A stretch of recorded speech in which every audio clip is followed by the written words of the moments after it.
For those of you who have experienced church hurt, I want to start this off with, hey, I get it. I've experienced it. My family has experienced it. And it's the most devastating pain that I or you can probably ever experience, because you're dealing with something that is core to who we were all created and designed with, which is the need for a savior. And when people misrepresent that, it's devastating. I will say this, it's not about the church body as a whole.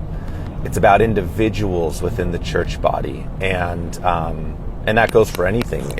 You can't blanket people. It's about individuals that make individual choices based on their free will.